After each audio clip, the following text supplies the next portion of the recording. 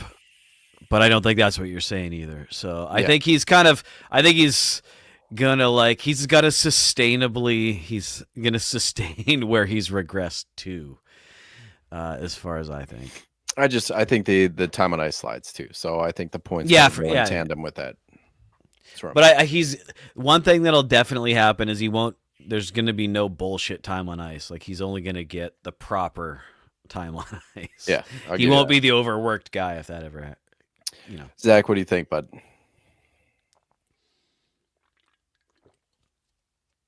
Oh, you're muted, kiddo. Can you unmute him? Why I can't unmute your guest because they chose to mute themselves. Is this take that shitty? I Is guess. your take that bad that you won't even say it live? StreamYard committed suicide on you. Now he's unmuted and we still can't hear him. Oh God. Yeah, try again. No, you're done, so dude. Oh, It's dude, over. You might have to log out and back in. It's very you're still unlike you to muted. have to. He muted himself. You're muted. He says, no, I didn't. Unmute. Can't unmute your guest because they choose it. All right. So he doesn't think anybody's going to regress enough because, the top tier players did that well. The top tier players who did that well will continue to do that well. Value and I sleeper agree. candidates. That's where I got Linus Ullmark. I just wanted to say while he's not here, I agree with Zach on that. On what? Nobody doing well enough to really slide? Yeah. His mic's still fucked. Is your on your? It's a Yeti. Is the mute right on the mic muted? Like right on the mic itself, the physical microphone. There's a mute button right on the front of those Yetis. Yeah, I don't know, man. All right. So I got Linus Ullmark as my value candidate. I think he's flying under the radar a little bit. Team change, had a down year injury-wise, but I think just sleeping on him is probably the unwise decision. Fantrax ADP around 157. In the 5-hole mocks that we got running, he went around 130. And the limited action that he had last year is just due to the injury. So if we get a healthy season for him outside of the top 150, as his ADP is currently slotted as, he's going to put up 50 plus games, and if the quantity stats match the quality stats, that's where you really start to get value. And Ullmark in that sort of he's getting games, he's getting stats. Did that actually work? There you are. There you go. Yeah. Hey, He's back. Conspiracy. This is a conspiracy all created by you. Oh, your door's locked? I think Zetterlund's out Timothy there. Branson. My doors are locked, and I have a 100-pound German Shepherd downstairs. He'd be sweetheart. Good luck getting in here, Faby. All right, let's talk about your value Baby sleeper driver. candidate, Zach. Who? What? What are we on? Your boy Dylan Comrade Cousins. I'm making nicknames for everybody. I like just kidding. Dylan Cousins. So do I. He doesn't deserve that nickname. No. Dylan Cool Guy Cousins. How's that? There you go. Nice. Dylan Cool Guy Cousins. I do. It looks, especially what we always say, follow the money. It looks like he's going to be the second line center, which is going to put him between Perron and Batherson. I expect Cousins to top 50 points easily, with a definite chance at 60. He's also great on hits. He had 57 hits in the 20 games that he was there with Ottawa. And then he added 5 goals and 16 assists. Batherson is a pure goal scorer. Cousins is a pure passer. Sounds like a good combo. And I also think that, we talked about earlier with Cousins being on that top power play, because who else are you going to put up there? I do think that it is going to be Cousins. So, I think that puts him at, a very good chance of getting 60-plus points. First year, he broke 50% face-off win percentage, too. So he's really starting to, come into his own as a second-line center, both, in terms of responsibility and production, which is super cool. So you were saying follow the money, and then you said right between Perron and Batherson. So if I follow the money and I see who's right between Perron and Batherson in terms of who's the highest paid forward, it's Fabian Zetterlund. Just as a Batherson is a way better player than Fabian Zetterlund. Yeah, $700,000 more. All right, and I'm talking about following the money as far as Dylan Cousins is the third highest paid offensive player on that team. So you're gonna have him in the top 6. Hell yeah, you just are. I agree. Yeah, I agree. He's the 2C. He's the 2C. He is the 2C. That's good thing you agree, because that's exactly what I said. Top power play too. I got him. I got him up there. Yeah, agreed. Sure. All right, He's Raj. great. And Who'd again, you do? he's not on Buffalo.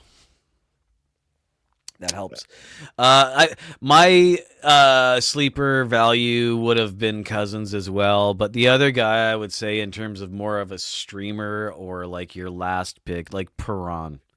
He's a guy who nobody's gonna pick, but if he wants to play hockey and he's playing with Cousins and Batherson or Cousins and Giroux, he's going to get a few points. When he wants to play, he's a decent player. He gets a ton of peripherals. Well, not a ton. He Huge gets threat peripherals on the power play too. Yeah, and I'm saying everybody, meaning me, but I think everybody hates David Perron. His face sucks. And he's like really moody and all that Ugly kind of dudes. shit. Damn. on the team. Just But ugly dudes. I mean, he's no Fabian Zetterlund, but No, this team is not. They don't go by profile pictures.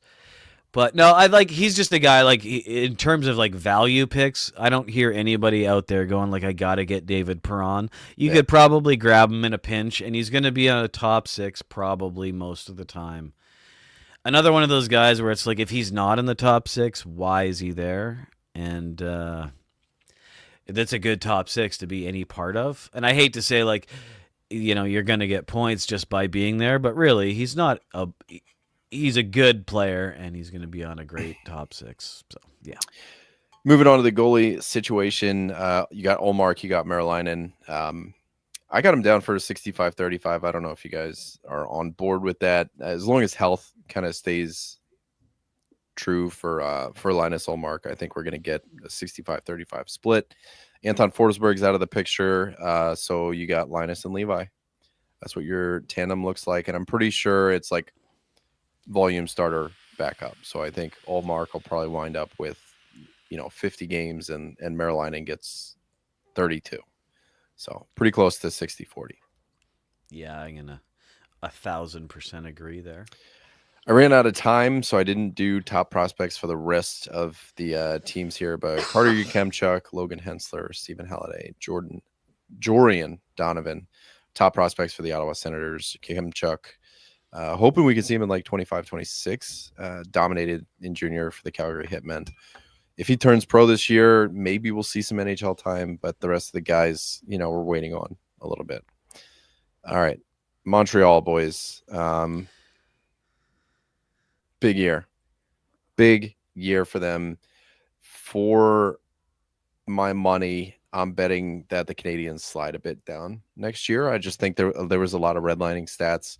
We're gonna get into it a little bit, but we should pick up the pace a little bit on these. We're an hour and 20 minutes in, 2 teams in. So that's why I just sent that message. Did you send a message to y'all in the studio chat?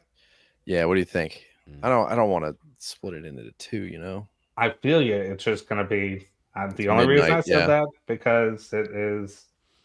That's the thing. So now, and tomorrow we have a lot on Montreal. We got a lot. We have an hour-long episode on Montreal. If we just did Montreal. Well, I land in Denver tomorrow, like late as fuck. So, I could run it solo. Just got to bring my mic with me.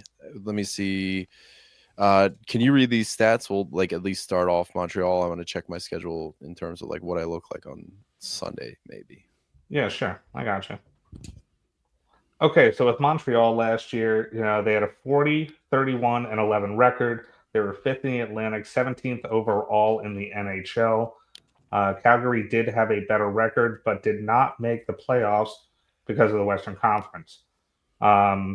They were 17th in goals for per game at 2.96 goals per game, and 10th most goals against per game at 3.18. They had the 21st best power play at 20.1%.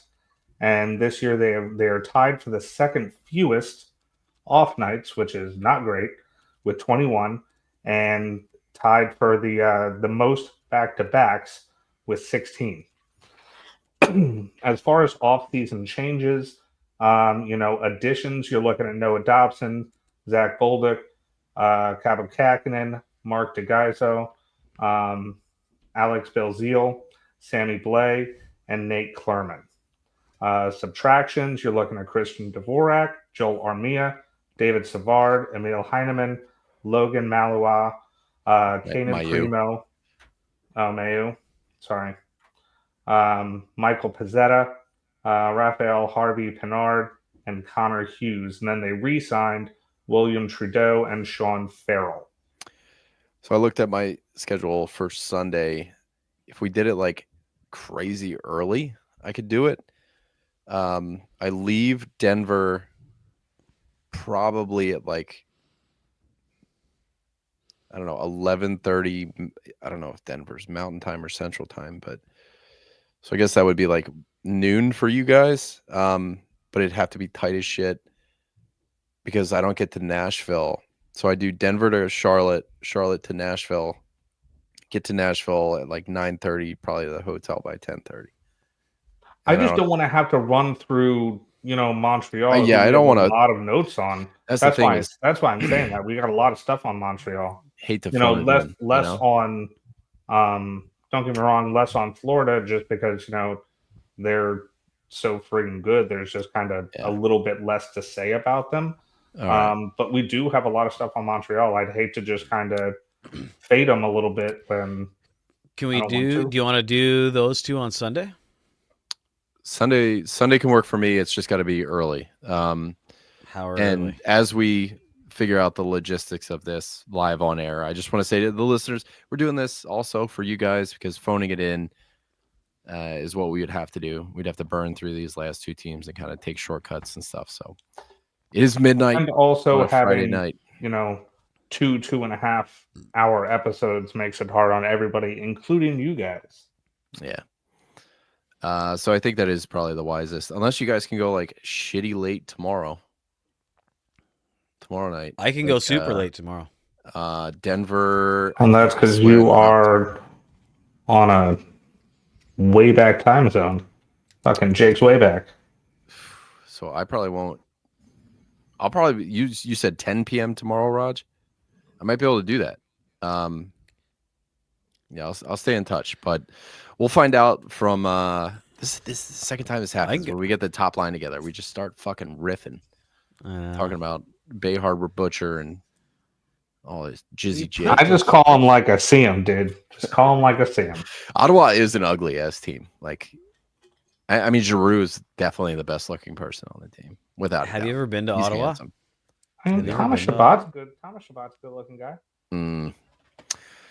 Well, on that note, guys, what I'm going to do is I'm going to cue the outro music, and we're going to send it. And we apologize to anybody that was looking forward to the Montreal Canadiens or the Florida Panthers tonight, but we just we ran late here. So great. That's the way it works, man. Yeah, so we will have the first ever part 3 of a divisional preview from the Five Hole Crew Sunday, as we're already backlogged on episodes and stuff, but we'll make it work. We're gonna figure it out. Thanks for listening, guys. You can find us on Twitter at FHF Hockey. Hop in the Discord, find out about the listener leagues, and get in on the mock draft that we're running all the time. Check out FHFhockey.com. Tomorrow, actually, if we don't do the episode, Raj, I'm gonna do the little draft tool that I'm making. I'm gonna fix it tonight. I'll preview it tomorrow. Love you guys.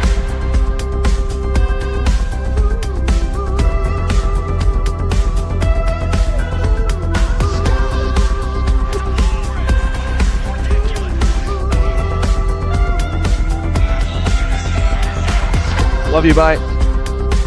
Love you.